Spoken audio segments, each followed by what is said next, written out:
Ladies and gentlemen, live on BT Sport, and we welcome those of you watching on ESPN Plus. It is now time for our featured bout. It is scheduled for 10 rounds, and it will be for the vacant WBO International Welterweight Championship. Brought to you by Frank Warren on behalf of Queensberry Promotions, along with their great sponsors, 32 Red and Foot Asylum. It is sanctioned by the British Boxing Board of Control, steward in charge Mick Collier, along with the World Boxing Organization President Francisco Barcarcel. Supervisor tonight, Esteban Coco Kovac. Our three judges scoring on a 10-point must system will be Terry O'Connor of England, Bence Kovac of Hungary, and Valerio Mosca of England. Our referee in charge will be Bob Williams of England. And now, ladies and gentlemen, the time has arrived. From the Brentwood Center in England, this is our main event of the evening. Introducing to you first, fighting tonight out of the red corner. He's wearing camouflage trunks and weighed in at 10 stone, 7 pounds. Coming to us from Coronda, Santa Fe, Argentina, he brings a professional record of 16 wins, 2 defeats, with 4 wins coming by way of knockout. Ladies and gentlemen, please welcome Diego El Chacarero Ramirez.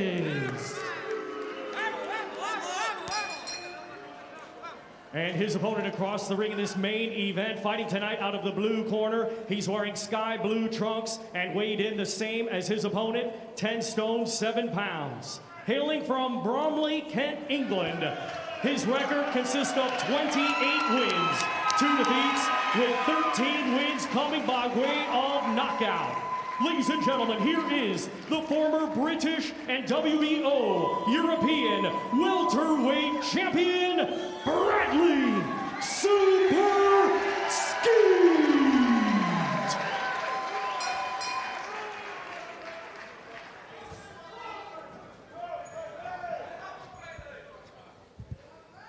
Okay, lads, obey my commands. In the event of a knockdown, the fighter standing will go to the furthest neutral corner and stay there. Protect yourself at all times, touch gloves.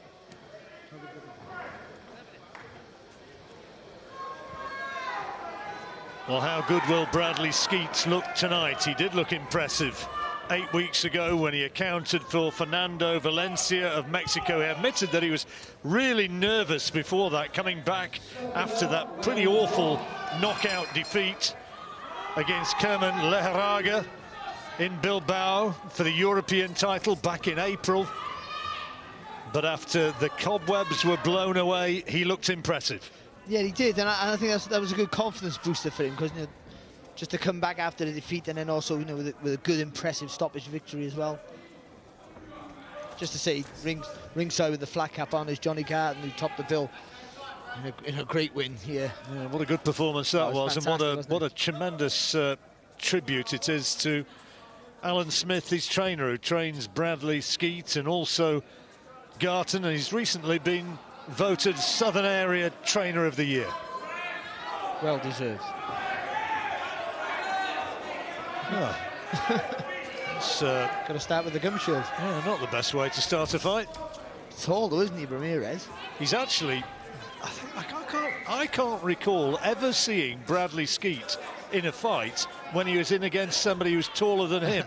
And Diego Ramirez at 6'1.5" is just a fraction taller than Bradley. And a southpaw to boot. And never been stopped. Yep. But at what sort of level, that's the thing. Game enough, that's good. But a good right hand on the guard, through the guard there of Skeete.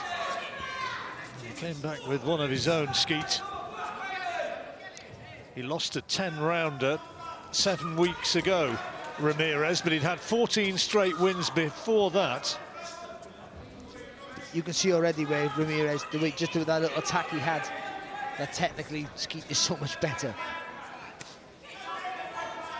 He has got a reputation for being very game, Ramirez. He's got off the floor to win fights in the past. He looks the sort of guy already that maybe blocks, he keeps a tight defence, blocks and then counters after that with Russian attacks if that first attack's anything that they go by. Chacarero is his nickname. Farmer. Fantastic.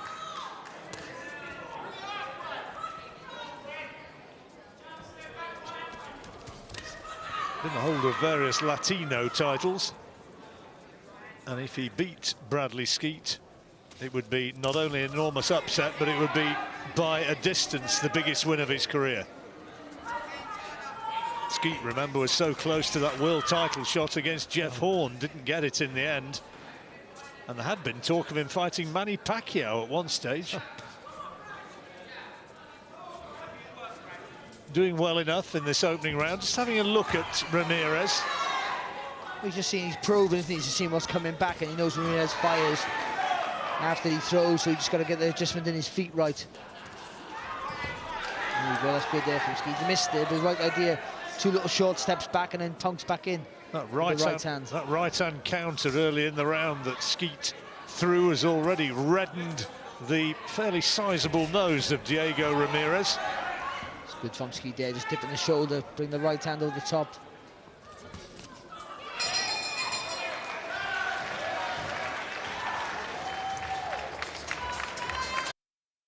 Southpaw stance, but after that, Skeete was just, adjusting his feet, trying to get that distance right, and just probing with jabs and single right hands. Certainly looked technically the superior fighter in the opening 3 minutes. Into round 2, it's a 10-rounder, this one.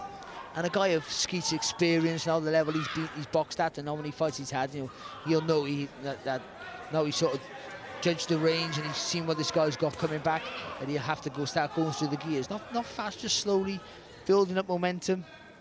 Unless he sees a gap, of course, and he goes for it, but... At the age of 31, he really does know that he needs to kick on now with his career.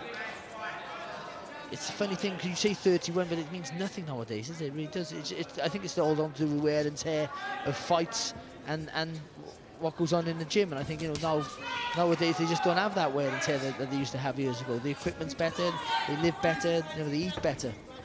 And eat better, the whole conditioning thing, isn't it? People know how to extend a career, how to stay fit for longer. They're no fitter or no better than the fighters from yesteryear, but they just, they have more things to help them on for longevity. And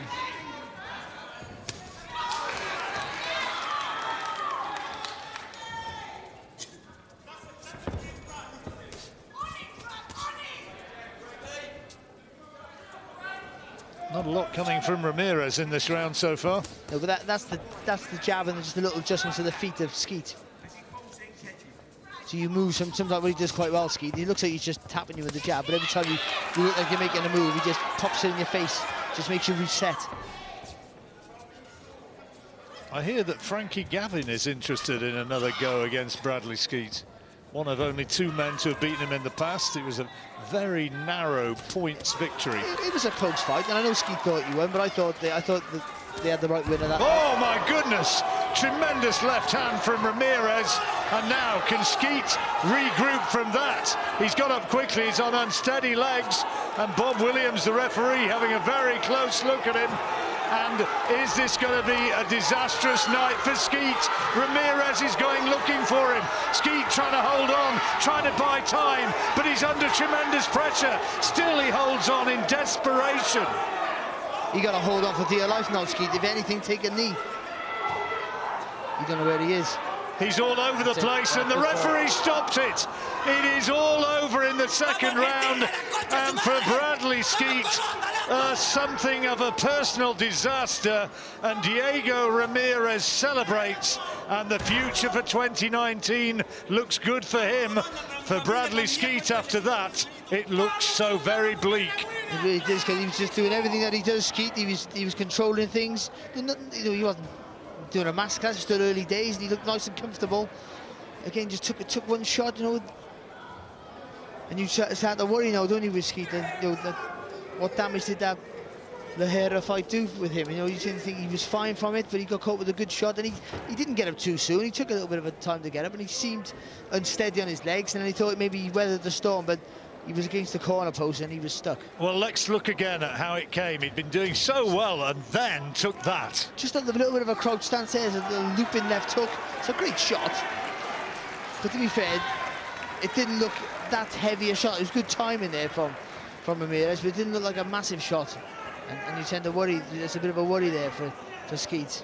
Well, he did get that awful beating against Kerman Lejaraga when the heavy punching Spaniard proved too much, and you wonder, watching this, whether there's a little bit of a hangover. You do, and even though he gets the hold now, and that's good, so he's there. He maybe should have took a knee, but he's got the hold, and I thought maybe that's it. But when he gets to the corner here, he's in the corner, he doesn't know where he is. He's still trying to find his feet, and I think that's a good call there by Bob Williams. Well, should he have taken the 8 count there? If he'd taken the knee, might it have gone on?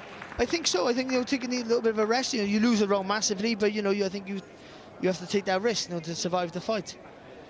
Well, it's a disconsolate Bradley Skeete now, having words from Alan Smith, and you wonder where now for him. Diego Ramirez, though, the 23-year-old Argentinian, has suddenly gate-crashed the world rankings significantly.